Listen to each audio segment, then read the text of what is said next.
বিসমিল্লাহির রহমানির রহিম। সামাজিক মাধ্যমের বন্ধুগণ, সংগ্রামী দেশবাসী, সর্বস্তরের জনগণ, সকলের প্রতি আন্তরিক সালাম অভিনন্দন। সংগ্রামী সামাজিক মাধ্যমের বন্ধুগণ, প্রথমে শুকরিয়া জ্ঞাপন করি মহান রব্বুল আলামিনের দরবারে। 2007 সাল থেকে অদ্যাবধি পর্যন্ত সামাজিক মাধ্যমে রয়েছে বিভিন্ন জঞ্জাল মুক্ত, খুব সুন্দর মনোরম পরিবেশে সামাজিক মাধ্যমের বিভিন্ন সাইটগুলো ব্যবহার করে আসছি। অদ্যাবধি পর্যন্ত আপনাদের সম্মুখে বিভিন্ন বার্তা নিয়ে আসি। সত্যি জঞ্জাল এবং বিভিন্ন বিষয় থেকে দূরে থাকতে পেরে নিজেকে ধন্য মনে করি। সে সঙ্গে সকলকেও, সামাজিক বন্ধু যারা রয়েছেন তাদেরকেও জানাই আন্তরিক ধন্যবাদ। সামাজিক মাধ্যমের বন্ধুগণ, আপনাদের সম্মুখে চিন্তা করেছি ধীরে ধীরে বার্তা নিয়ে আর আসবো না, কারণ নিজের মূল্যবান সময় প্রাতিষ্ঠানিক কর্মেই ব্যস্ততা ইচ্ছেন। সামাজিক মাধ্যমের বন্ধুগণ, বাংলাদেশ যদি চিন্তা করি, পৃথিবীর যত পরাশক্তি রয়েছে তাদের মধ্যে বাংলাদেশ মহাশক্তি দেওয়ার একটা রাষ্ট্র। কারণ আপনার আমার হয়তো এই বিষয়ে দ্বিমত পোষণ করবেন, কিন্তু একবার ভেবে দেখুন, বাংলাদেশের প্রতি বর্গ কিলোমিটারে বা প্রতি কিলোমিটারে সভাপতি, সহসভাপতি, সাধারণ সম্পাদক 2 ডজনেরও অধিক। বুদ্ধিজীবী যদি চিন্তা করি তাহলে প্রতি কদমে কদমে। আজকে আমরা যদি দেখি আধুনিক যে বাংলায় আমরা এসেছি, আসলে আধুনিকতার বাংলাদেশে নেই। কর্ণফুলী টানেল করা হয়েছে, ওবায়দুল কাদের জ্বালারে জ্বালা বলতেন। বিস্মিত হলাম আজকে আপনারা দেখুন, রাশিয়া যেই মাটির নিচে শহর উন্মোচন করে, ইরান যে মাটির নিচে শহর উন্মোচন করে, চীন যে মাটির নিচে শহর উন্মোচন করে, আর আমরা এক টানেলের বাহবাতেই শেষ। কারণ আমাদের মেধা, আমাদের দক্ষতা, যা আমাদের পরিসীমা যতটুকু, আমরা ততটুকুর মধ্যে সীমাবদ্ধ, তা নিয়ে আমরা উৎফুল্ল। সামাজিক মাধ্যমের বন্ধুগণ, আপনাদের সম্মুখে আসা, আজকে আমরা অন্তর্বর্তীকালীন সরকারকে সর্বত্র সকলেই সর্বোচ্চ মর্যাদা দিয়েছি। অন্তর্বর্তীকালীন সরকারের মাননীয় প্রধান উপদেষ্টা ছিলেন বিশ্ব পরিমণ্ডলের উচ্চ সম্মানিত, আন্তর্জাতিক খ্যাতিসম্পন্ন একজন ব্যক্তি। অথচ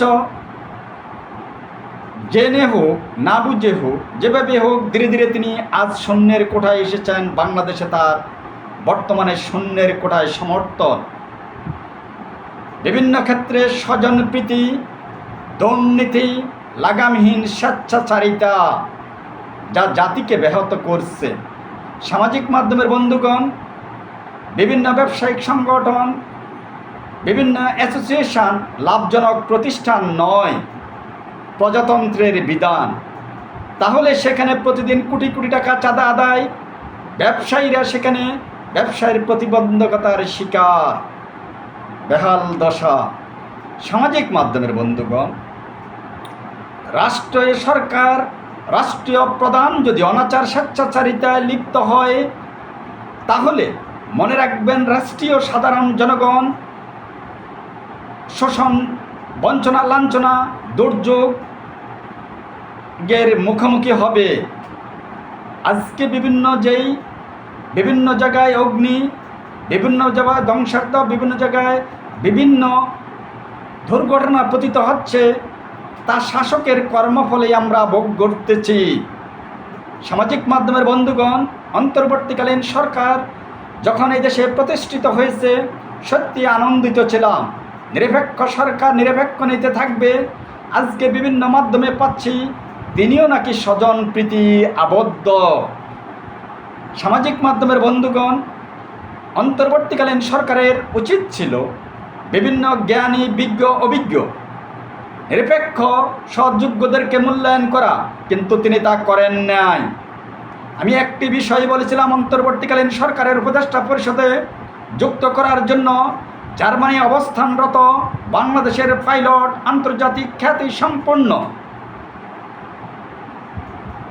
জনাব তরিকুল হক স্যার, যিনি বাংলাদেশে বিভিন্ন বই লিখেছেন।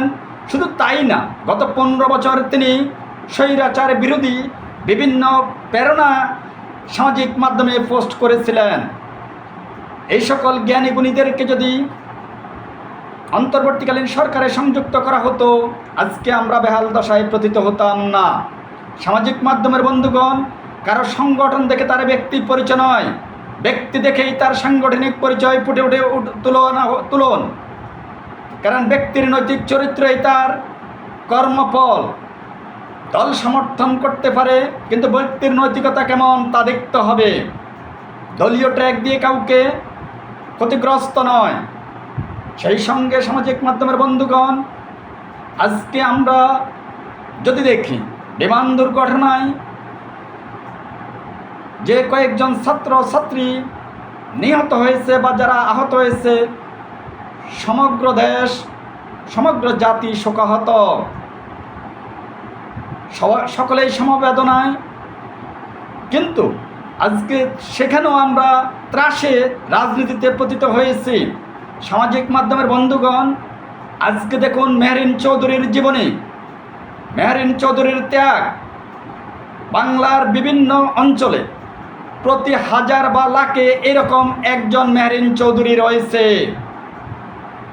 প্রতি হাজারে এইরকম মানুষ রয়েছে, প্রতি লাখে এরকম একজন মানুষ রয়েছে, কিন্তু তারা মূল্যায়নহীন, তারা মূল্যহীন।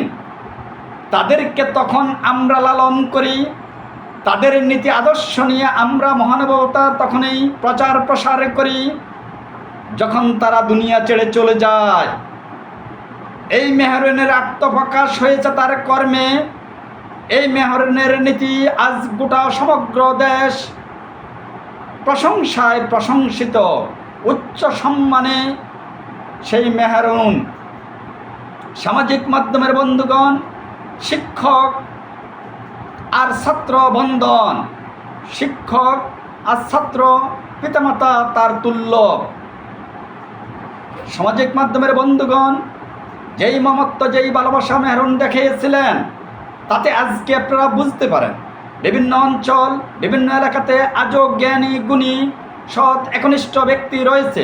রাজনীতি ব্যক্তিদের প্রতি আমার উদাত্ত আহ্বান, রাজনীতিতে কুলুষিক্ত বীর দর্পণ প্রভাবশালী কাউকে মূল্যায়ন করবেন না, তাহলে জাতি পাবে মানুষ, আমরা পাবো শান্তি।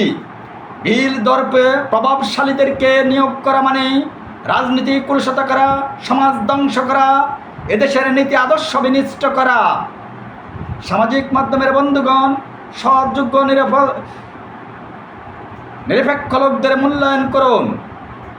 সামাজিক মাধ্যমের বন্ধুগণ, আজকে অন্তর্বর্তীকালীন সরকারের বিভিন্ন সমালোচনা দেখছি, কিন্তু ব্যথিত হৃদয় অন্তর্বর্তীকালীন সরকার কতিপয় নাবালকদেরকে অতি মূল্যায়নে তিনি নিজেই এখন প্রতিহিংসার সবলে গ্রাস। তিনি যাদের লালন করছেন তারাই দিচ্ছে তাকে চবল। সামাজিক মাধ্যমের বন্ধুগণ, আপনার কর্ম হোক প্রেরণা, আপনার মানবিকতা হোক প্রেরণা। আপনি কারো ছবি লালন নয়, আপনি ওই নেতার আদর্শে সিক্ত হন যেই নেতার নীতি আছে, যেই নেতা চির অমর, সেই নেতার নীতি আদর্শ লালন করুন। অর্থ দেখে নেতা নয়, বিত্তবান দেখে নেতা নয়, নীতি আদর্শে হোক নেতা। মেহরুন আজ সমগ্র বাংলার সাহসী বীর শিক্ষিকা, কিন্তু কেন তার কর্মে সে প্রমাণ করেছে আমাদের কর্ম যেন এমন হয় মানবিকতা। সামাজিক মাধ্যমের বন্ধুগণ, আজকে বাংলাদেশে যদি লক্ষ্য করি, বিভিন্নভাবে মেধাবীদের বঞ্চিত করা হচ্ছে। এখনও দুর্নীতি, লাগামহীন স্বেচ্ছাচারিতা বিদ্যমান, অপনীতিবাজরা বিভিন্ন চেয়ারে অধিষ্ঠিত। আর সর্বদা একটি জিনিস লালন করুন। আজকে আমরা অনেকেই লাল সালু উপন্যাস পড়েছি, আর অনেকেই হয়তো পড়েনি, অনেকে জানি। আমাদের সমাজের কৃষ্টি কালচার বিনষ্ট হচ্ছে, আমাদের দৈনন্দিন জীবনযাত্রা মান ব্যাহত হচ্ছে। একমাত্র রাষ্ট্র অর্থনীতির কারণে আমরা সকলেই এখন বক্তা, আমরা বক্তব্য ভালো জানি, বক্তব্য আর কর্মের সাথে আমাদের বাস্তবতা বড়ই ফারাক। সামাজিক মাধ্যমের বন্ধুগণ, আমাদের নীতি আদর্শ যেন হয় আমাদের মুখের বুলির মতো, তবেই আমরা মহান। আমাদের কর্ম হোক পরার্থে কল্যাণ, আমাদের জীবন হোক নীতি আদর্শে, আমাদের কল্যাণ হোক দেশের বৃহত্তর স্বার্থে, এটাই আমার প্রত্যাশা। বেগম জিয়ার অনন্যনীতি, শহীদ প্রেসিডেন্ট জিয়াউর রহমানের আদর্শ এবং আগামী রাষ্ট্রের স্বপ্ন দ্রষ্টা তরুণ প্রজন্মের আইকন জনাব তারেক রহমান জিন্দাবাদ। আল্লাহ হাফেজ। আসসালামু আলাইকুম।